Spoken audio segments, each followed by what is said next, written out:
여러분 곁에 혹시 이런 사람이 있습니까? 내가 아무리 노력하고 최선을 다해도 그 사람은 결코 만족하지 못하는 사람. 세상은 늘 그 사람에게만 불공평하고 자신은 언제나 억울한 피해자라고 생각하는 사람 말입니다. 그들은 마치 세상이 자신에게 무언가 큰 빚이라도 졌다고 믿는 것처럼 보입니다. 만약 당신이 그런 사람을 위해 당신의 모든 것을 쏟아붓고 있다면 오늘 이야기는 당신의 마음에 깊은 울림을 줄지도 모릅니다. 우리는 흔히 나르시시스트라고 하면 화려하고 자신감 넘치며 모든 사람의 주목을 받으려 하는 외향적인 모습을 떠올립니다. 하지만 우리 주변에는 훨씬 더 교묘하고 알아채기 힘든 형태의 나르시시스트가 존재합니다. 바로 취약성 나르시시스트입니다. 오늘 우리는 이 조용한 포식자, 취약성 나르시시스트와 그저 불평이 많은 사람의 결정적인 차이점에 대해 깊이 탐구해보고자 합니다. 이 중요한 심리학적 지혜가 더 많은 분들에게 닿아 건강한 관계를 맺는 데 도움이 될 수 있도록 이 이야기에 귀 기울여 주시고 주변에 공유해 주시면 감사하겠습니다. 여러분의 작은 관심이 누군가에게는 큰 힘이 될 수 있습니다. 먼저, 이 둘은 겉보기에는 매우 비슷할 수 있습니다. 둘 다 부정적인 말을 자주 하고 세상에 대한 불만이 가득해 보이니까요. 하지만 그 내면의 동기는 완전히 다릅니다. 그냥 불평이 많은 사람은 말 그대로 삶의 고단함에 지쳐 부정적인 면을 자주 보게 되는 사람일 수 있습니다. 한국 사회의 치열한 경쟁 속에서 지친 나머지 모든 것이 힘겹게 느껴지는 우리네 아버지, 어머니 세대를 떠올려 보면 이해하기 쉽습니다. 그분들은 때로 사는 게 다 그렇지라며 한탄하시지만 그 안에는 자식에 대한, 이웃에 대한 깊은 정과 공감 능력이 살아 있습니다. 그들은 자신이 특별하다고 생각하지 않으며 때로는 내가 너무 부정적인가 봐라며 스스로를 돌아볼 줄도 압니다.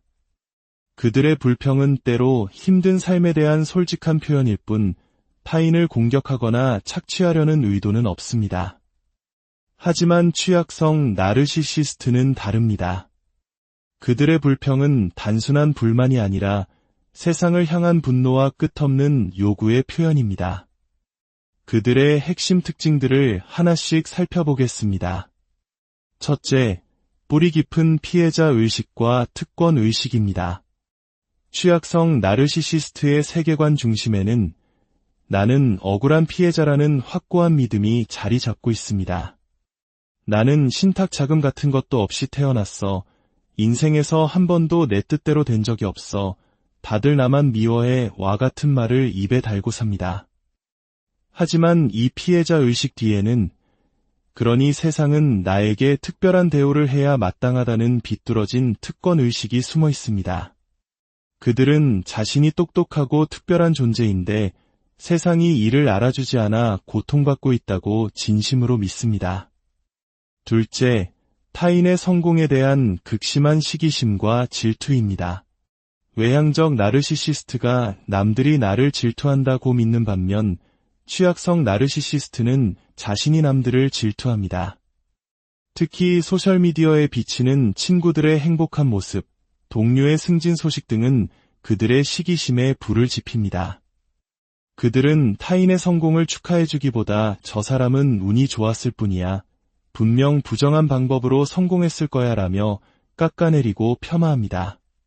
그들은 노력을 통해 무언가를 성취하기보다는 자신에게만 불공평한 세상을 탓하며 주저앉는 쪽을 택합니다. 셋째, 연약해 보이는 겉모습과 달리 타인을 향한 경멸과 무시입니다. 그들은 처음에는 매력적이거나 카리스마 있는 모습과는 거리가 멉니다. 오히려 사회적으로 불안해하고 어색하며 때로는 짜증 섞인 태도를 보입니다. 하지만 대화를 나누다 보면 은연중에 자신의 지식을 과시하며 상대를 무시하는 태도를 드러냅니다. 예를 들어, 아직도 그런 프로그램을 써요?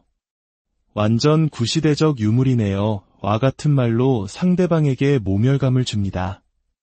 처음에는 겸손해 보였던 태도가 시간이 지날수록 세상을 향한 경멸감의 표현이었다는 것을 깨닫게 됩니다.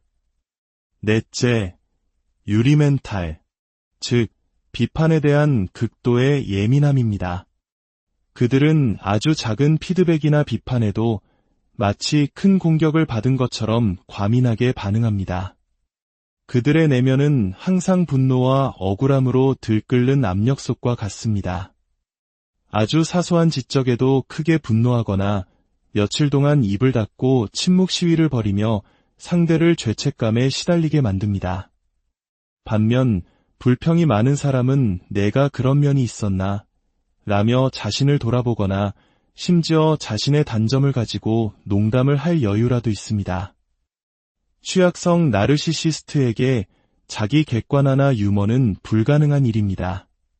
그렇다면 우리는 어떻게 이런 취약성 나르시시스트의 덫에 걸려들게 되는 걸까요? 바로 그들만의 독특한 러브바밍 방식 때문입니다. 일반적인 나르시시스트의 러브바밍이 값비싼 선물, 화려한 데이트, 끊임없는 찬사로 이루어진다면 취약성 나르시시스트의 러브바밍은 구조형 러브바밍, 즉 당신을 구조자로 만드는 방식으로 이루어집니다. 그들은 관계 초기에 자신의 불행한 과거, 힘들었던 어린 시절, 세상으로부터 받은 상처들을 끊임없이 털어놓습니다.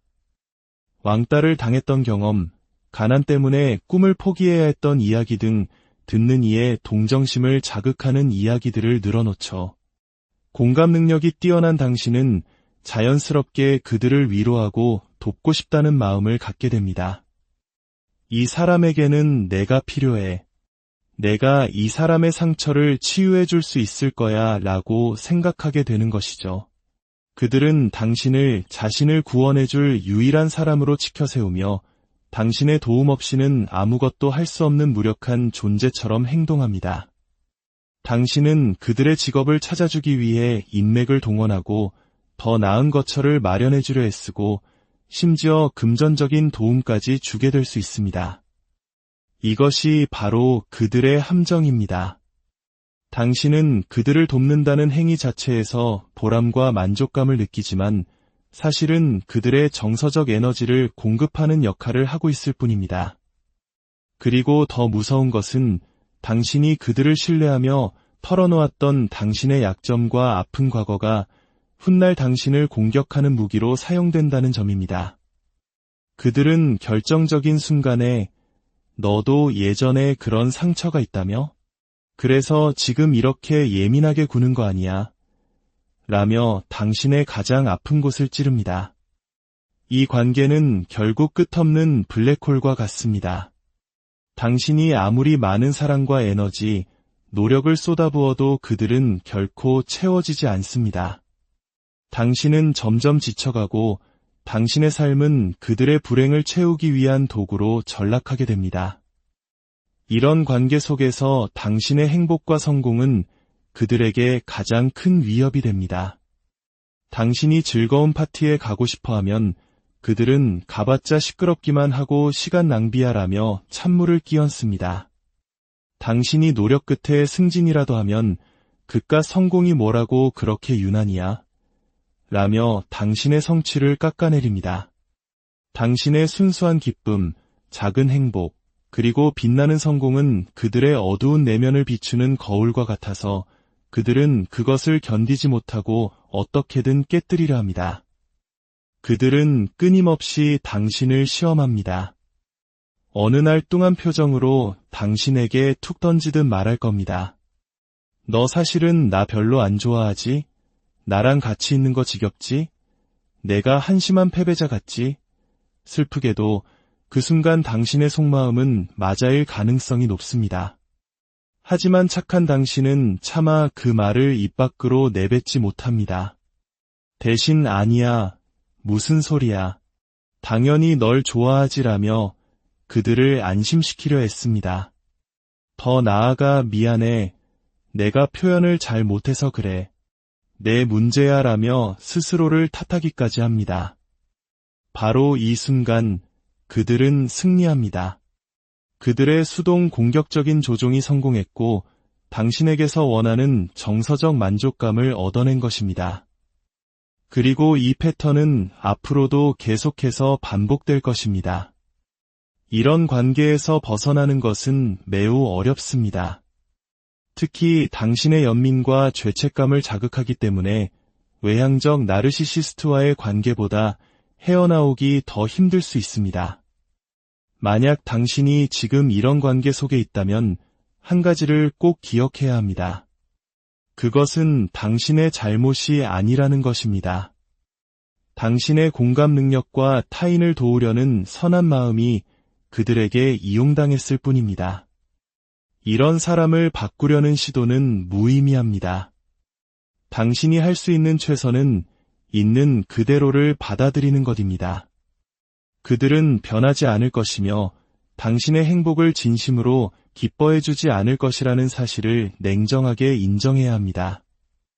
그리고 당신의 삶과 에너지를 보호하기 위한 건강한 경계선을 설정해야 합니다. 당신의 기쁨과 성공은 당신의 것입니다. 그 누구도 그것을 폄하하거나 빼앗아갈 권리는 없습니다. 당신의 삶이 다른 누군가의 불행을 채우기 위한 수단이 되게 하지 마십시오. 당신은 그 자체로 소중하며 행복할 자격이